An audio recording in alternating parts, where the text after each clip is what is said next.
बिस्मिल्लाहिर्रहमानिर्रहीम अस्सलाम वालेकुम। हाँ भी चोलिस्तानी गाइयां आले हो की हाल है तगड़े हो। अच्छा मैं आख्या अज तुहानू विखावा अपनी गां की तैयारी कितने तक पहुंची है। माशाल्लाह अपनी प्यारी गां करीब लग गई है, समझो एक दो दिन ते आ ते अपनी तरफों पूरी मेहनत कर रहे हैं। तो गल हुंदी है मेहनत की, मेहनत करनी चाहिए है। इस चीज़ तो हट के जीत हार का की होएगा, वो जो मुकद्दर जो नसीब।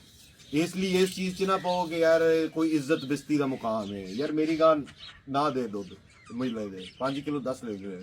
असी तो अपनी तरफों पूरी कोशिश की है ना, असी तो मेहनत की है। बाकी तो जो सर जो साडे मुकद्दर जो रब ने लिखिया वो है। इस चीज़ तो नहीं घबराना, बंदा इस तरह अगे नहीं बच सकता। इस चीज़ के डर जो है लाना पैना है। अपने तरफों सारे भरा मैनू पता है कि तैयारी च लगे ने, कुछ दस रहे ने कुछ दस नहीं रहे, लेकिन तुसी मेहनत करनी है, अपना पूरा जोर लाना है।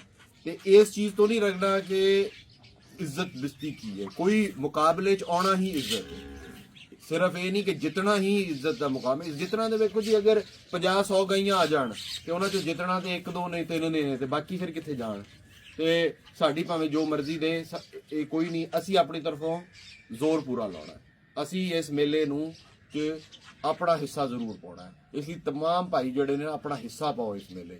असी मैं यकीन करो पूरी दुनिया नूं पूरे मुल्क मैं इस ब्रीड के बारे च बड़ा कुछ कह चुके हैं। तो उन्होंने दस रहा है कि एवें दे जानवर ने, लखा जानवर ने, ये जोड़े लोग ने उन्हां च किन्नी समझो कि पोटेंशियल है, किन्ना मेहनत करते हैं। हुण तुसी इस चीज़ गल का मान रखना है तो इत्थे आपां इस चीज़ नूं शो कराना है। तो बाकी है कि देखो की कर दी है माशाल्लाह।